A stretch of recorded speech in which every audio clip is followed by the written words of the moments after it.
to the first podcast. We're doing a podcast called Gold Coast Locals. It's a brand new concept for us. It's a brand new thing. It's a brand new venture. It's something that we've thought about for a little bit now. I've thought about for a little bit now and put a couple of things together, and with the help of Dutch Studio, who are sponsoring us and giving us the area to be able to produce it and to do the podcast. We finally got to our first one. So as I said, my name's Len. My little mate who you just saw before is Ridley. He's my best mate. We hang out together all the time, and hence why we've decided to go with Len and Ridley Gold Coast Locals. A little bit about me, I suppose, and why I got to the stage of making the decision to do a podcast. I listen to a few podcasts, and I always enjoy hearing the backgrounds and that sort of stuff of different people and where they've come from and different experiences that people have. For me, my experience is I am 57 years old. I have two sons, and I have lived on the Gold Coast for going on 25 years now. I've seen it change quite dramatically. Seen a lot of changes. Seen the roads get bigger, the buildings get bigger. So lots of things I've produced and seen through the concept of change on the Gold Coast. And one of the things that I want to be able to do through the podcast is about getting my experiences out there a little bit, and then also enhancing on other businesses, other people, just other things that go on the Gold Coast. So a little bit about me to start with. As I said, I've been on the Gold Coast for nearly 25 years, going on 25 years. I am a carpenter by trade, and I got involved in the building industry a long time ago, and I've had some big businesses, had some big shop fitting businesses and that sort of thing. We've employed a lot of people on the Gold Coast, and obviously through that process and concept, I've got to meet and know a lot of people on the Gold Coast. About 11 years ago, 1st of October 2008, 30th of September actually, I had an accident. One of my passions is surfing, and back in 2001, first time I sort of hurt my back surfing, and I was down for probably 5 or 6 days, and we went to the physio. Physio got me good and got me sorted and all that sort of stuff. So got me to a stage where I was back on my feet and going. I sort of had back issues for a while then, and had a sore back, to come on and come off. I'm sure lots of people out there have had that experience where, you reach out to open the door and you go, oh my God, my back's gone, or, it's quite a common thing. And so I had that experience as well a couple of times. And then I used to run along the beachfront in the mornings and that sort of stuff. As I said, I love my surfing, and I used to get some numbness in my right leg, and I couldn't work out what it was. And, I saw my physio. He said, it could be shin splints, it could be this, it could be that. So I didn't take too much notice. It started to get better over a period of time, actually. Like it'd be there for a couple of hours, and then it'd be gone. And then the next time I went for a run, I'd have this same thing again. And I'd get it in mainly my right foot and in my little toe and that sort of thing. And it was funny because my foot felt heavy and that sort of thing.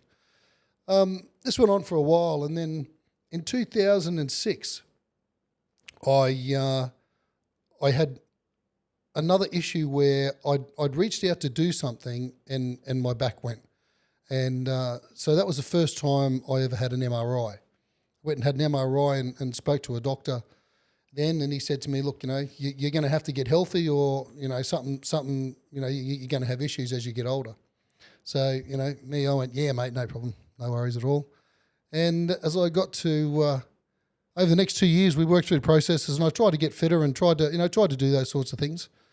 And then in end of September 2008, I actually pulled a trolley up a step. So it was just like a two-wheel trolley. You see those little ones that the guys carry stuff into supermarkets with, and carry boxes on and all that sort of stuff. So I pulled the trolley up a step. I had 3 boxes on it, and I had them on the trolley specifically because I didn't like to pick things up because I was wary of my back. I pulled the trolley up a step, and I had a very, very sharp pain go through my body, and it was like agony to a certain extent. Because of my previous back issues, the first thing I did was went and took 2 Voltaren and lay down. I did that.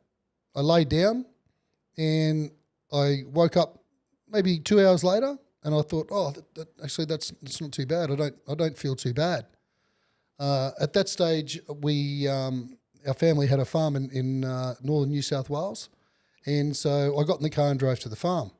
By the time I got down to the farm that evening, I become even more so uncomfortable, and I went to bed that night and couldn't find a comfortable position. And normally when I've had sore back issues in the past, you can roll over, you can put a leg out, or you can bend your knee, or just there's certain things that you can do that's going to give you comfort or take away the pain.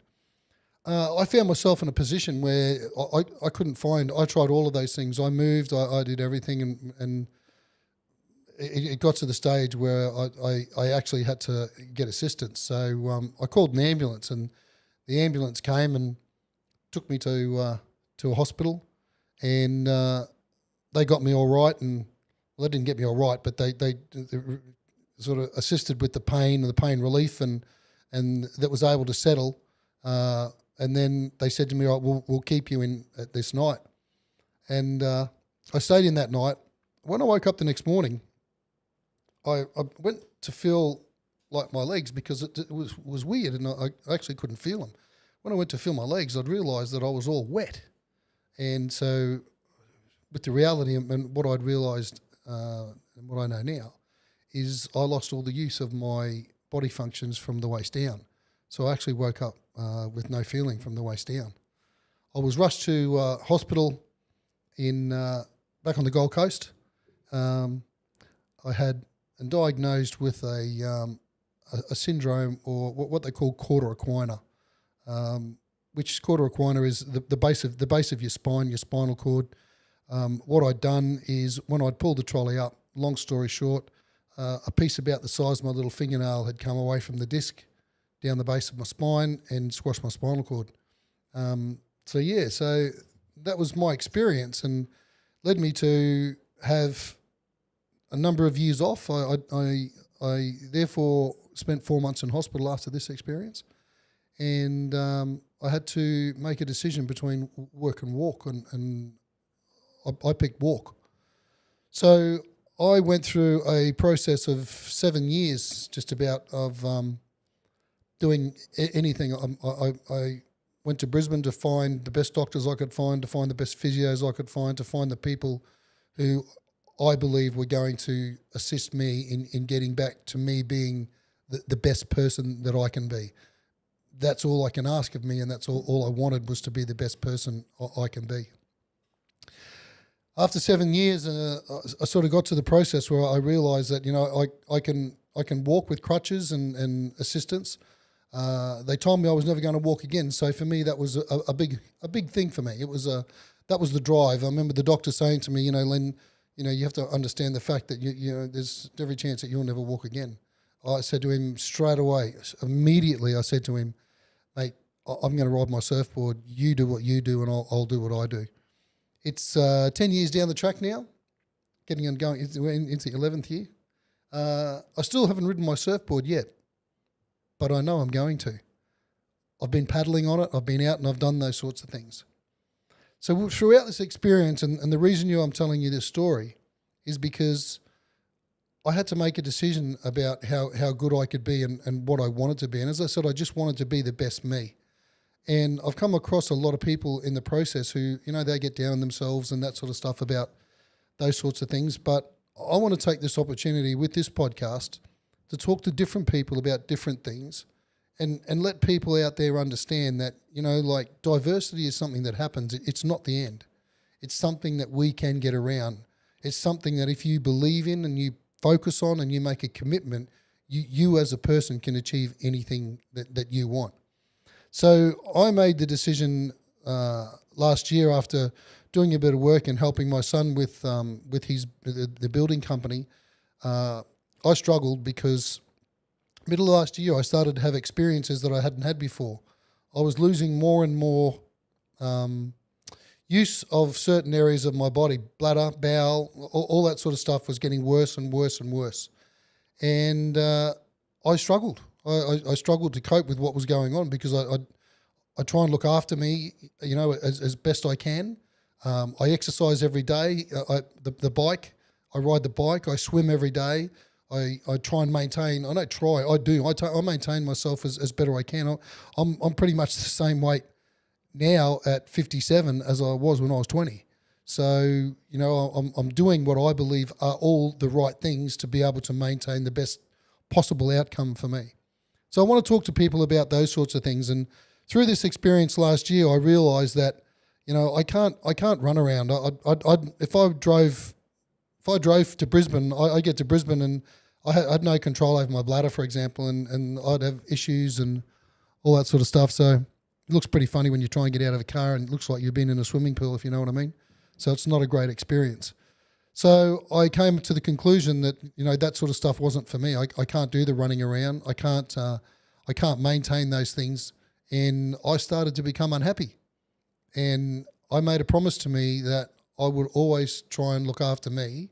I would always look after me to ensure that I was going to maintain the best happiness that I possibly could. Hence came about this podcast idea, to sit down and to talk to people about, the avenues that, we go through. We all go through diversity. We all have shit that happens. That's called life. During this process, I had a little dog who, when I got out of hospital 10 years ago, my family gave me a little blue staffy. He was about the size of my hand. He sat in my hand, and when I came out of hospital, they said to me, oh, by the way, this is Sonny. So for 10 years, I had Sonny. Sonny passed away September 2008, I think, 8. Hence, as he was going over the Rainbow Bridge, he introduced me to this fella here, Ridley, you. So Ridley's become like my mate. He's I call him my assistance dog, so I've actually made the decision to have him trained so I can bloody take him everywhere with me. He goes everywhere with me. He spends all the days with me. We go to the beach every day. We run every day. He has a run, I ride the bike. So we rehab every day together.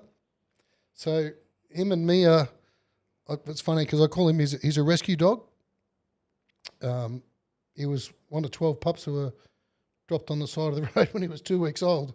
And as I said, I'm sure Sonny passed away and said to Ridley, mate, you got to go there. These people will look after you. You'll have a good life. So he's going all right, Ridley. So that's the reason why I've decided to sit down and go, let's tell our stories. I'm going to be as open as I possibly can with everyone. I have nothing to hide. I've got nothing to lose. So that's what this is about. This is about being happy. Probably don't sound happy, but I am. This is about being happy. I love where we live. We've lived on the Gold Coast, as I said, for going on 25 years. The boys went to school here. We've grown up here. We went to the beach every day. I used to have to go and yell at them to get out of the bloody ocean and go to school. So I love where we live. I love the beach. I love the Gold Coast. I love what it is. I love the people here. I love the fact that it's transient, that you meet so many different people from so many different countries. And I want to try and, give back what I can to the Gold Coast and the people on the Gold Coast and all that sort of stuff as well, I want to help people. And the reason I say I want to help people is because I've been through diversity. I understand that, as I said. And that diversity is something that I'm not scared of. It doesn't bother me anymore. I've learnt in my life I don't give a rat's ass what people think. They have no idea about me. They know nothing about me, and I don't care. So I don't care what people think. I would much rather help people. I would much rather do what I can to help people. I don't have a lot of ability to run around and do all that sort of stuff. So if I can help people across this spectrum and this platform, well, then that's important for me. That's really important for me. We also want want to help businesses. You know, we've had businesses on the Gold Coast who've been involved with a lot of businesses on the Gold Coast through our building companies and all that sort of stuff. And I want to help businesses. You know, I think it's important that people get to know what businesses there are. You know, one of the plans that we have for this podcast is about Gold Coast businesses. So we want to put forward, like each week we say, you know, what's the top, as I said to the boys, what's the top 5 mechanics on the Gold Coast? And, you know, we've got different platforms. We've got Lennon Ridley on Instagram. We've got Lennon Ridley on TikTok. You can contact me via email or that way. We're just setting up our Facebook page and all that sort of stuff and website and everything like that at the moment. So we've got several different platforms for people. We want people to come back to us and give us the information. I don't know it all, and we don't know it all, but if we can help anyone else on the Gold Coast to enhance their business, like I said to the guys, let's find out who the top 5 mechanics are. And we want feedback from the people on the Gold Coast to tell us who they believe are the top 5 mechanics. What we'll do is then we will get one of those guys, or maybe even all 5, I don't know, but one at a time, obviously, and we'll get them to come in and sit down and do a podcast about them so people know who they are, get a little bit of insight into their business, what they do. If we can help grow the businesses and look after the little businesses on the Gold Coast, then I believe that's something that we're giving back, and I believe that that's a good thing for the people of the Gold Coast, is to assist and look out for each other. The other thing I want to do is I want to also talk about, like, you know, even the events on the Gold Coast. I mean, as I said, I've lived in Main Beach for a long time, and some of the things that go on, I have no idea. So I don't believe that, you know, the advertising and what's put out there and all that sort of stuff gets to all the people. I know more and more people are going to start listening to podcasts. As I said, I know I've started listening a lot more since I've spoken to people about taking the opportunity to do this podcast. People have come to me and they've gone, and they've started to listen to podcasts. I've had more and more people say to me, so when's the podcast starting? So as I said, the podcast is starting. So, you know, anyone or any small clubs, anything like that who are having events and that sort of stuff that they'd like to let people know, by all means, please. We're here for the community. That's what we want to do. I want to be able to say all the good things about the Gold Coast. I don't want to say too many bad things, but, you know, that's going to happen. Some of the things on the Gold Coast annoy the shit out of me. So, you know, we'll get through that.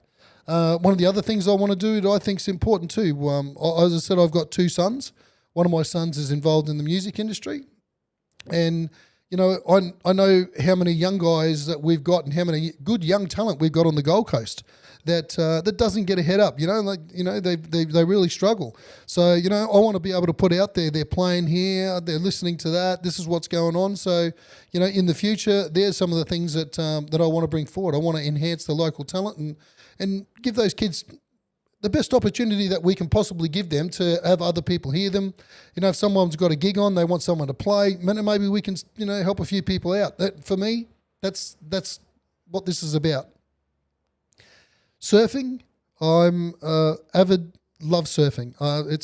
You won't find me, but I'll be up at like 4, 3, 2, 1 in the morning, depending on where the surfing's on, whether it's at Chopes or wherever it is, just watching the surfing. I love surfing. I love the way surfing has evolved over the years.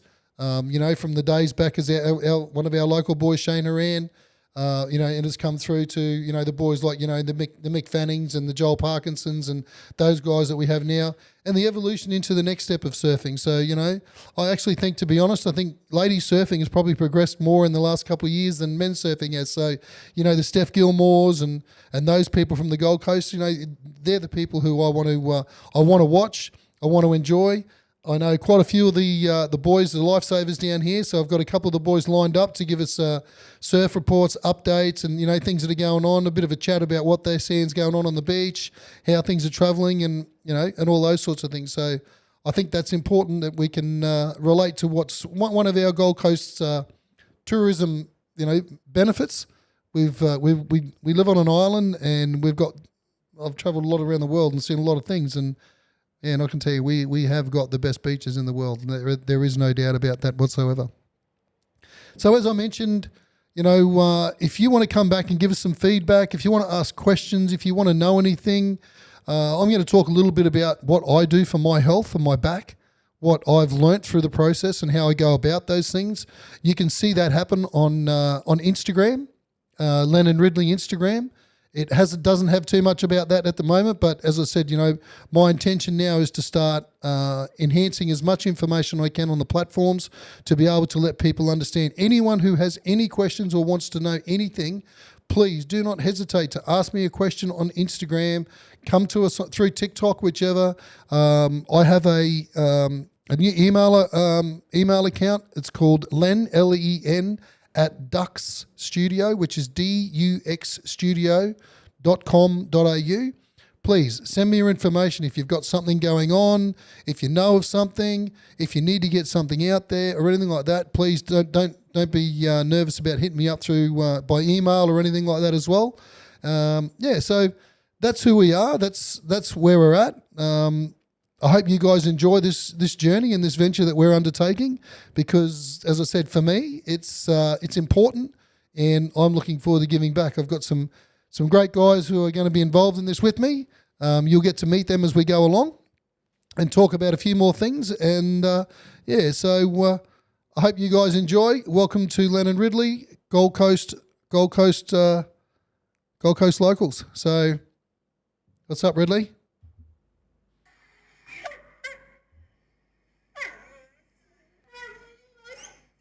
Okay, mate. All right. I'll take that on board. Okay, guys. So please, as I said, feedback. Give us the feedback. Don't be scared to hit us up. We'll talk to anyone about anything. And keep listening. Let everyone know as much as you possibly can about the podcast. As I said, this is for the Gold Coast and for all the locals and that sort of stuff, and tourists too. Like, if there's anything going on, any people who are coming in and spending a couple of days on the Gold Coast and want to know anything, we're going to try and give you as much information as we can about things that are going on, opportunities that are happening, and all that sort of stuff. So, thank you very much for watching, and I look forward to seeing all your faces in the near future. Have a great day. Okay, welcome back to the Lennon Ridley Gold Coast Locals podcast. We've got our main man, Renee. Yeah, my man, Lenny. How you going, Renee? Good to hear, brother. Good, brother. It's good to be on the show. Yes, mate. Welcome. Well, you're going to be here a lot. You're going to have a bit of an impact on what's going to happen. I've got the legs, man. I'm going to be doing legs work for you, big fella. I'm going to be out there meeting all the people at the podcast, all you great Gold Coast good-looking people. Going to be coming out, meeting you, and getting some of you people mentioned, and maybe get you on the show. Yeah, exactly. So that's our plan. Renee will be out talking to businesses and letting people know what's going on with the podcast, how it rolls, what we do. As I said, we're gonna look at doing 3 podcasts a week.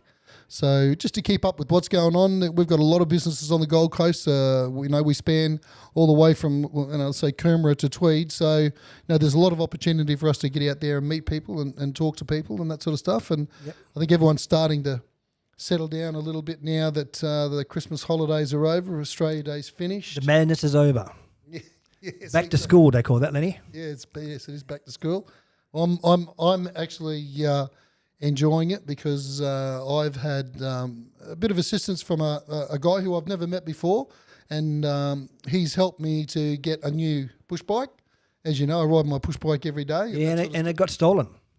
Yes, it got stolen. Bloody hell, like the third one. Little grubs, mate, aren't they? Hey, grubs, beware. Jeez, if I tell you if I can find him, mate, bloody, I couldn't catch him. I'll send Ridley after him. Yeah, Ridley's after him. Hey, Ridley, you got his scent? Yep. Yeah. Well, it's Ridley's bike. As soon as he sees the bike, he goes, "You little ripper, we're off for a ride." So he loves having a run around. But yeah, no, that's right. Like 3 bikes I've had bloody nicked. It's a bit high-end bikes too, mate. $2,000 bikes. They're not cheap. No, that's right. I one of the things, as I mentioned in the earlier part of our podcast, is I love surfing, and so the beach for me has always been a go-to place. I'm a Cancerian, so they tell me that Cancerians are water people. So that's that's all important. You look like a water person. Yeah, whatever. So they say that I like to go to the beach. I want to go to the beach, and I can't because I have no dorsiflex or plantarflex in my ankles and feeling in my feet and that sort of stuff. So I struggle to walk on the sand, obviously, as you know. So I love riding a push bike on the beach, and I've got a bike that's got big fat tyres that I can ride on the soft sand. That helps me with my my core, helps me with my exercise, my fitness. my endurance and all those sorts of things. I struggle to walk long distances and that sort of stuff. So the push bike for me is it's a really important part of my day to day. It actually, I say to people, it actually makes me feel normal. It's one of the things that I can do and actually feel normal. And it's becoming a bit of an icon for you, mate. Everyone knows you now. It is Lenny, and really, there's the bike. Yeah, well, I don't know that they know Lenny, but everyone looks at that white dog and they go, bloody hell, look at that dog. It's funny when you're riding along the beach or something like that, it's all the girls go, wow, look at the dog, look at that dog. And all the little boys go, wow, look at the tyres on that bike. But I love riding along the beach. And as I said, it makes me feel normal and puts me out there. So to have my, as I said in the bulletin, I really lost my independence because I need that. As you know, as I said, I can't walk long distances. I can't do those sorts of things. So it's a big strugple for me. It's a godsend, man, for you.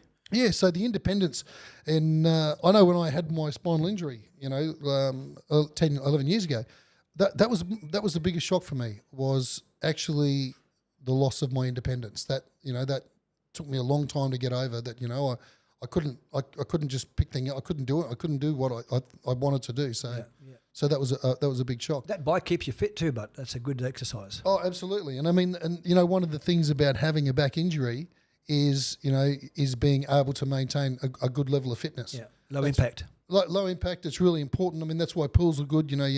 I can't run. I wouldn't run anymore. I love watching people run and seeing people run, but I also go, wow, do you know how much pressure that's putting on the joints in your body? And over a period of time, as you get older, those joints start to tell stories. Absolutely. So, see, Lenny and I ride together. We're big fellow riders, and my bike got stolen as well, which wasn't cool, was it, big fella? No, it took what 1 day or 2 days after mine. Yep. Both bikes locked up. Yep. Both bikes locked up. Stolen. And stolen. Like, they came along and they've had to actually cut, didn't they? Yep, cut the lock. I mean, my lock was as thick as my little finger, so they've had to. You would have to have had bolt cutters to cut mine. Yeah, the little grubs, man. There's a syndicate going on, so that's pretty average.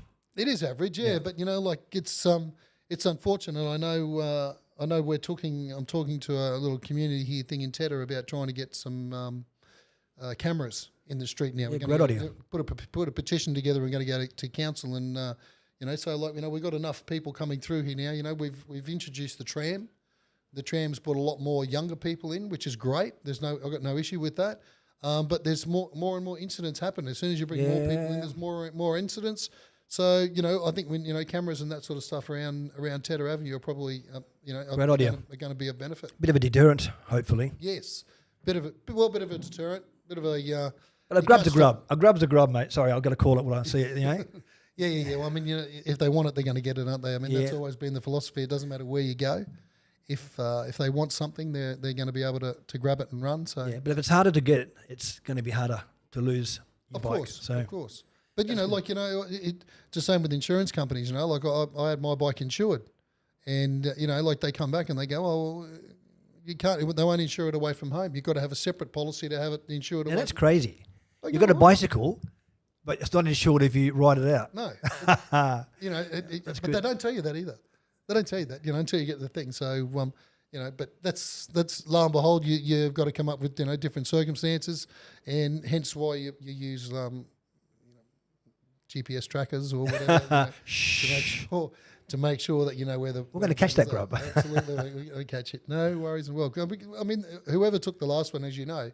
They were looking at it. They lined up. They knew where it was. It was all locked up and everything like that. But they went to it specifically at a specific time when they knew there was no one going to be around for that, and it would have only been a minute. They're casing you. Yeah. Well, it was only a minute because as I said, it was parked outside a door, and the guys who were inside that particular shop weren't there for 5 minutes, and they came back and they said it was here when I left. Just like that. Just like that. Yeah. So it's nice to have the bike back. You're looking good on it, Lenny. Mate, I feel much better. I can't wait to get my bike. Really loves it. That's what I was going to say.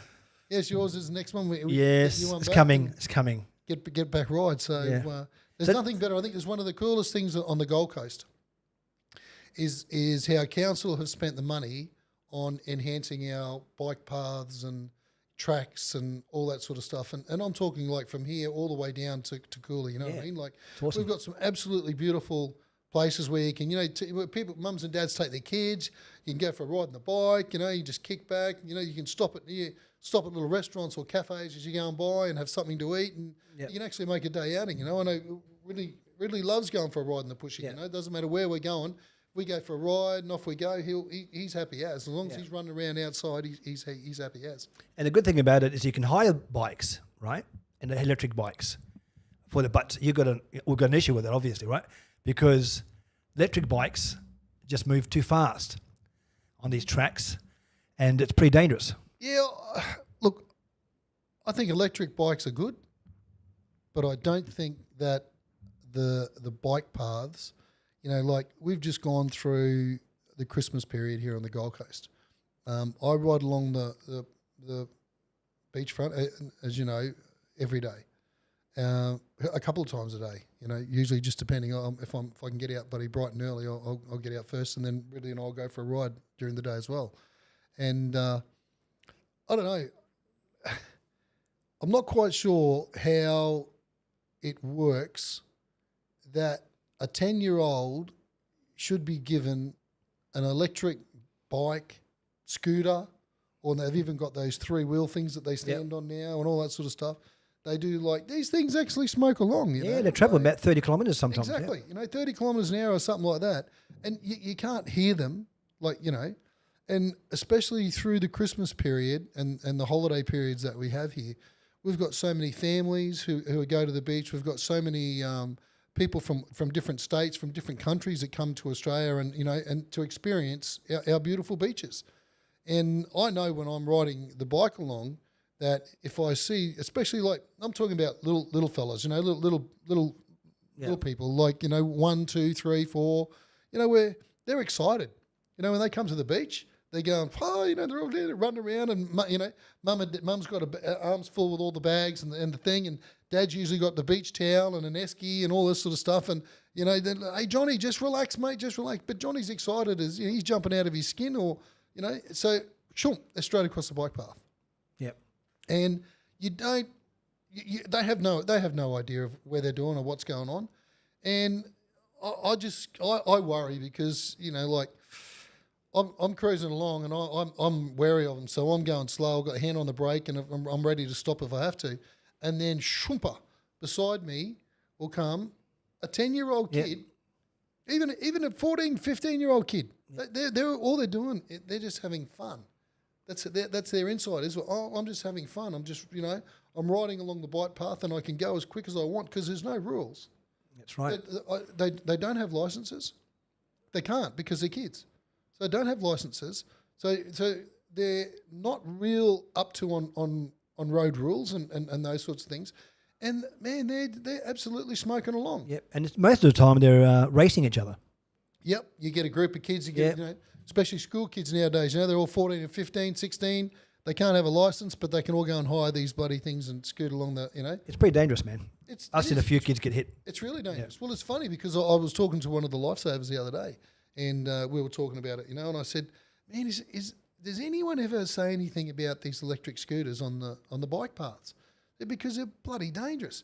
And one of the lifesavers said to me, mate, I am sick of them. I said, what do you mean? He said, do you know how many people I've had to fix up after they've either fallen off them or they've been run over by one or all this sort of stuff? He said, it's just ridiculous. And I don't think it's, I mean, I don't know. I mean, I know it's a fun thing for the people to come here and do and experience. You see families doing it. It was funny because I said to a family the other week, there was mum and dad and 3 kids. The 3 kids are smoking. They're gone. Shoop, they're gone. Ma and Pa are out the back there plodding along, you know, and all of a sudden dad goes, oi. So he comes motoring along. And I said, this little kid runs out and I said, man, slow down. Yep. Anyway, I was going up to the spit and I came back and I saw him on the side and he yelled at me. He said to me, oh, I'm sorry, mate. Sorry about that. I said, man, I don't care how fast you go. You're not going to hurt me.